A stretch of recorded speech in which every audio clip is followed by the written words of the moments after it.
We tend to forget that New Zealand is a country of islands, around 600 of them in total, not just 3 plus the Chathams. The most northerly of these is Nugent, part of the Kermadec group, halfway to Tonga, 1,100 kilometres off Cape Reinga at the northern tip of the North Island. The southernmost is to be found in the Campbell Island groups, some 600 kilometres south of Stewart Island. To the east it's the 44s close to the Chathams, a not to be sniffed at 800 kilometre journey to Christchurch on the mainland. And to the west you'll find this large, hot, barren desert island, which is yet to be named out of respect to the primitive culture of the locals. Amongst the sub-Antarctic islands to the south, 560 kilometres from New Zealand, are the Antipodes. This inhospitable cluster of islands lies in a belt of the Southern Ocean lashed by a relentless cycle of westerly gales and cold fronts. On average it rains 300 days of the year, a bit less than Auckland. The Antipodes are home to a massive range of birds, some of them unique, ranging from the ground-dwelling Antipodes parakeet to albatross and penguins. The islands are also home to seals and sea lions, and the surrounding waters are breeding grounds for the southern right whale. The only time humans have briefly occupied the islands were in the early 1800s, when for 3 years sealers killed over 140,000 seals, to the point it became unsustainable to continue. And just take a look at it. I mean, what better location could there be for the British government to come up with to place a thermonuclear device aboard an obsolete Royal Navy vessel and park it just offshore and then... Sound far-fetched? And this is a map pointing out where the Montebello Islands are, a mere 100 kilometres off the coast of Western Australia. 5 years prior to the proposed atomic tests on the Antipodes, Australia had said, "We'll just tell our fellas it's a giant Barbie, all don sunglasses and let the British do this."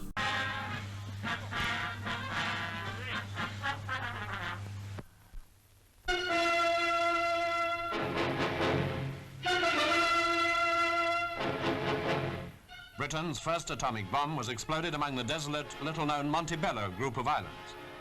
There are something like 100 of them lying off the northwest coast of Australia, and early in 1952 they were declared a prohibited area by the Australian government.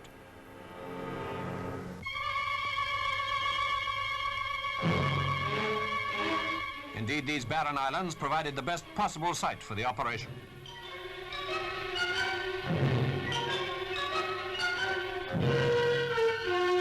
The main force of British scientists went out in June in HMS Campania. HMS Narvik was one of the tank landing ships providing living quarters for men on the job. HMAS Hawkesbury typifies the Australian fleet's responsibility of ensuring continuous reconnaissance of the area. There were months of intensive preparation and hard work before the test. A great amount of scientific material had to be taken to the spot and set up. Road laying was carried out by the Royal Australian Air Force. There was indeed quite a tough program for all Navy, Army and Air Force units engaged. The effect of the explosion on Anderson shelters and special structures made of concrete blocks would help civil defense to design atom bomb protection. For the test, the bomb was placed in the frigate HMS Plym, and when all was set, the other ships and the scientists left the vicinity. As 0 hour approached, the last group of scientists to leave went aboard HMS Tracker, which steamed away to a safe distance.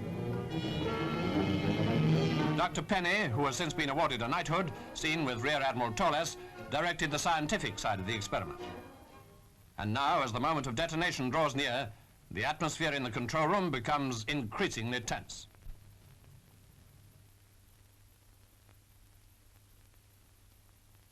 In a few seconds, Britain's first atom bomb will burst at faraway Montebello.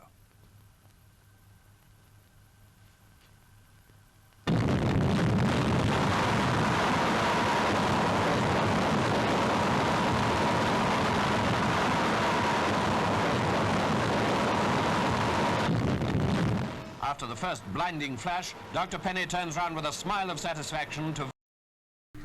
I mean, radiation is good for the carpet, and the Australian tests in 52 were, after all, only tiny atomic bombs, about the same size as the tiddlers that were dropped on Japan. Death toll 150,000 people. Moreover, the ones planned in 57 and 58 were their big brothers, hydrogen. There was one big benefit of hydrogen: better bang for your buck, happy taxpayers. Just more dead observers to contend with a couple of decades later, which I'll get to. Disappointingly for the Brits, by then the Aussies had run out of both pawns and snarlers and weren't keen for a rerun. Which is like saying, I don't mind you smoking dope in my lounge, just don't snort cocaine. To be fair to the Brits, when it came to entering the exclusive nuclear club, one where you need a really expensive pair of Ray-Bans, they had been shafted by the Americans. The US had persuaded the UK to amalgamate their nuclear program called tube alloys.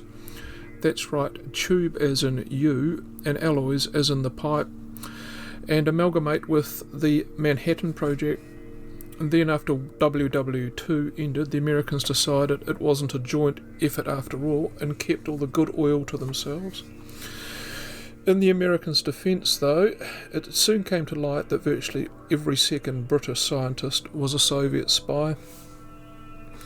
So first Churchill and then Eden put the feelers out to the New Zealand Prime Minister at the time, Sidney Holland, wanting to see if New Zealand would be willing to wipe a few insignificant southerly islands off the map, or at the very least render them toxic wastelands for a few centuries.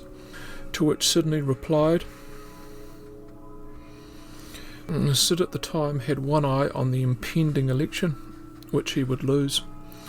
He did, however, make a large concession, went back with, give us another target and we'll get a specialised surveying frigate, the Lachlan, to suss it out.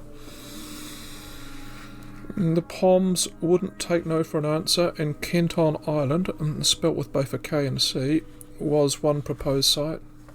Then audaciously they suggested, hey, you guys are normally in charge of the cooks, aren't you? That place looks rather idyllic, at least for now. What about the Penrhins? The Yanks have conveniently built a base for us. Oh, sorry, I mean you, there. To which Sidney gave his standard reply. Now to a brief advert break. If we go back and have a look at that map of the cooks, you'll see Suwarrow in the middle. I've done a video on that place, and that involves real life pirates and treasure. It's a doozy. Link below. So in the end, the Lachlan trotted at the British behest to survey the Christmas and Malden Islands. Christmas and Malden Islands was where what was called Operation Grapple, as in what restless do and your missus doesn't, occurred. The site where the British undertook 9 nuclear tests between May 1957 and September 1958. In case you were thinking, I thought those islands were occupied, you'd be right. The natives were enticed off. New Zealand's role in Task Force Grapple was far from confined to just a survey.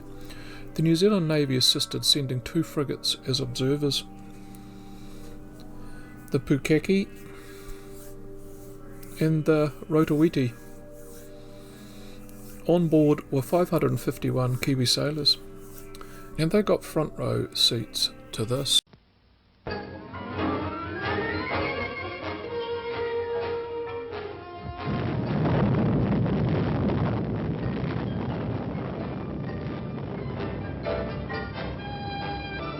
Britain fires its first H-bomb to join the United States and Russia as ranking atomic powers.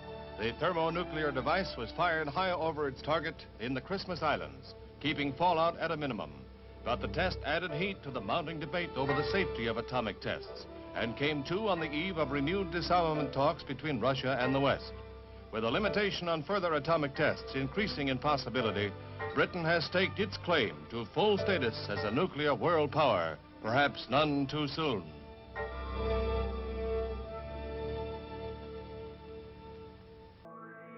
And those blasts were approximately 20 times larger than the one dropped from Enola Gay over Hiroshima. Here is a photo of some of the sailors on the deck of the Rotoiti awaiting the detonation.